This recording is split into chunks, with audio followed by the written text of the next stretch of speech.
West బెంగాల్లో BJP అధికారంలోకి వచ్చిన తర్వాత అక్కడ జియో పొలిటికల్ సిచ్యువేషన్స్ వేగంగా మారుతూ ఉన్నాయి. డెమోగ్రాఫిక్ సిచ్యువేషన్ కూడా వేగంగా చేంజ్ అవుతా ఉంది. గడిచిన 40 సంవత్సరాలుగా పశ్చిమ బెంగాల్లోకి బంగ్లాదేశ్ నుంచి 1,70,00,000 మంది వలస వచ్చారు. బంగ్లాదేశ్లో కనీసం చేసుకోవడానికి కూడా పని దొరకదు. ఎందుకంటే ఒక్కొక్కడు 13 మందిని అంటాడు. బంగ్లాదేశ్ జనాభా ఇప్పటికే 18 కోట్లు దాటిపోయింది. కనీసం రోజుకు 200 సంపాదించే పని కూడా అక్కడ దొరకడం లేదు. అందువల్ల గుంపులు గుంపులుగా భారతదేశంలోకి దూరుతూ ఉన్నారు. కలకత్తాలో ప్రవేశించి ఇంట్లో పని చేసుకుంటే 25,000 వస్తూ ఉన్నాయి నెలకి. అంటే భారతీయులు అమెరికా పోవడానికి ఎంత ఆసక్తి చూపుతూ ఉన్నారో బంగ్లాదేశ్లో జనం కూడా భారతదేశంలో దూరడానికి 10,000, 15,000, 20,000 బ్రోకర్లు చేతిలో పెట్టి సరిహద్దులు దాటి పశ్చిమ బెంగాల్లో ప్రవేశించి అక్కడ కొంతకాలం ఉండి రేషన్ కార్డులు, ఆధార్ కార్డులు పుట్టించి ఆ తర్వాత దేశం మీద పడతా ఉన్నారు. ముఖ్యంగా దీనికి ప్రధాన కారణం భారతదేశంలో ఎడ్యుకేషన్ బాగా వచ్చింది, ఉద్యోగాలు వెళ్ళిపోతూ ఉన్నారు, కష్టపడి పనిచేసే పనులకు మనుషులు దొరకడం. దీంతో కేరళ ప్రతిరోజు 1,500 కష్టపడి పనిచేసేవారికి, కానీ కేరళలో అక్కడ పుట్టి పెరిగిన వారు ఆ పనులు చేయడం లేదు. వాళ్ళంతా ఉద్యోగాలు చదువుకొని పెద్ద ఎత్తున దుబాయ్ దేశాలకి, Canada, America, England, France, Australia వెళ్ళిపోయారు.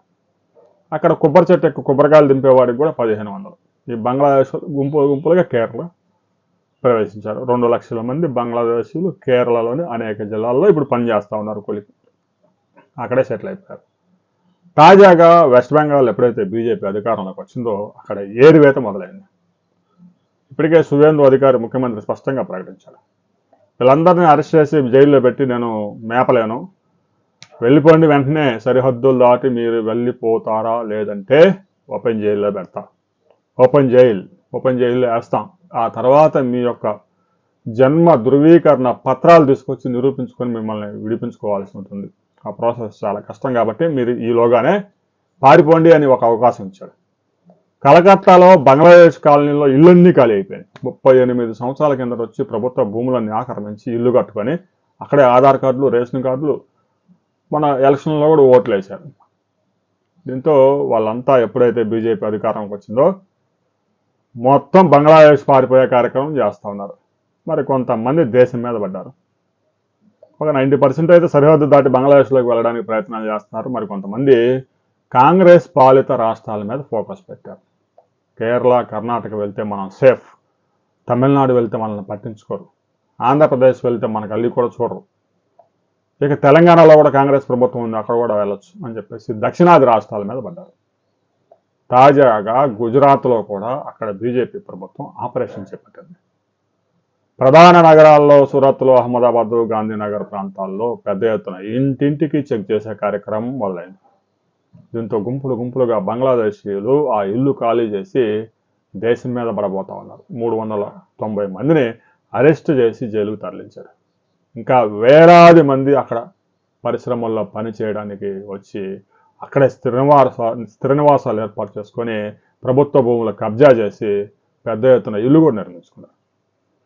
ఇక గుజరాత్లో కూడా కొద్ది రోజుల్లో ఎన్నికలు ఉన్నాయి కాబట్టి అక్కడ పెద్ద ఎత్తున ఆపరేషన్ చేపడుతూ ఉన్నారు. ఉత్తరాది రాష్ట్రాల్లో బంగ్లాదేశీయులకి స్థానం లేదు. ఇక దక్షిణాది రాష్ట్రాల మీద పడ్డారు. ముంబైలో, బాంద్రాలో కూడా ఏం జరిగిందో మనం అంతా చూసాం 10 రోజుల కిందట. ఏరువేత కార్యక్రమం మొదలైంది. ఒక ముంబైలోనే 2 లక్షల మంది బంగ్లాదేశీయులు రకరకాల పనుల పేరుతో చేరి రైలు పట్టాల పక్కన కూడా గుడిసెలేసే కార్యక్రమం. రైలు ఆ గుడిసెలను రాసుకుంటూ పోయే విధంగా, అవసరమైతే రైలు పట్టాల మీద కూడా పట్టాలు వేస్తారు, రైలు వచ్చినప్పుడు తెద్దామని. ఆ విధంగా ఎవరైతే గుడిసెలేసారో వాళ్ళు బంగ్లాదేశీయులు. ఇక మహారాష్ట్ర ప్రభుత్వం కూడా అలర్ట్ అయింది, వీళ్ళందరినీ ఎంటర్టైన్ చేసే కార్యక్రమం మేము చేయడం లేదు, వాళ్ళందరినీ తోలివేస్తా ఉన్నాం. వాళ్ళంతా గుంపులుగా కర్ణాటక మీదకి, ఆంధ్రప్రదేశ్ మీదకి, తెలంగాణ మీదకి, కేరళ మీదకి వస్తూ ఉన్నారు. ఈ రాష్ట్రాలు కనుక ఈ సమయంలో అలర్ట్ కాకపోతే దేశంలో ఉన్న బంగ్లాదేశీయులంతా ఈ ప్రాంతానికి చేరే అవకాశం ఉంది. ప్రాంతాలకు చేరిన వాళ్ళు సక్రమంగా పనులు చేసుకొని బతకరు. చిన్నగా చేస్తారు, గుడిసెలేస్తారు, ఒక్కొక్కడు 12 మందిని అంటారు, ఒక ఊరిని తయారు చేస్తారు. అక్కడ స్థానికులే మైనార్టీ అయిపోయే విధంగా వాళ్ళ యొక్క కష్టం, ఆ కృషితో ఆ జనాభాని పెంచుతారు. పశ్చిమ బెంగాల్లో కూడా ఇదే జరిగింది. 24 పరగనాస్ జిల్లాలో స్థానికులే మైనార్టీలుగా మారిపోయారు. 30 సంవత్సరాల కిందట 1000 మంది స్థానికులు ఉంటే బంగ్లాదేశ్ నుంచి గుంపులు గుంపులుగా వచ్చి 3000 మంది తయారై ఆ గ్రామంలో అక్కడ స్థానికులు మైనార్టీలుగా మారిపోయి బంగ్లాదేశీలు ఎక్కువైపోయారు. మహిళల మీద అత్యాచారాలు చేయడం, ఆస్తులు గుంజుకోవడం, రోడ్లకు అడ్డంగా గుడిసెలేయడం, వాళ్ళ ఇష్టం, అరాచక శక్తులు. ఆ శక్తులన్నీ దక్షిణాది రాష్ట్రాల మీద పడ్డాయి. కర్ణాటక, కేరళ వాళ్ళని ఎంటర్టైన్ చేసి వారికి ఓటు హక్కు కల్పించి రాబోయే ఎన్నికల్లో ఉపయోగించుకుందామని కనుక చూస్తే దేశ భద్రతకే పెను ప్రమాదం. నెహ్రూ, ఇందిరాగాంధీ, రాజీవ్ గాంధీ చేసిన కార్యక్రమాలు, మన్మోహన్ సింగ్ పరిపాలనలో చోటు చేసుకున్న ఈ అక్రమ చొరబాట్లు దేశానికి పెను ప్రమాదంగా మారాయి. వాళ్ళందరిని తీసుకొచ్చి గుంపులు గుంపులుగా తీసుకొచ్చి ఓటు హక్కు కల్పించి వాళ్ళకి రేషన్ కార్డులు ఇచ్చి పథకాలన్నీ పెడతా ఉంటే రాబోయే రోజుల్లో ఓట్లు వేస్తారు. ఇక దేశంలో మనమే శాశ్వతంగా అధికారంలో ఉండవచ్చు అని కాంగ్రెస్ పార్టీ పండిన కుట్రలో దేశం బలైపోతా ఉంది. ఇప్పటికే 3 కోట్ల మంది పొరుగు రాజ్యాల నుంచి, పొరుగు దేశాల నుంచి వచ్చి భారతదేశంలో స్థిర నివాసాలు ఏర్పాటు చేసుకున్నారు.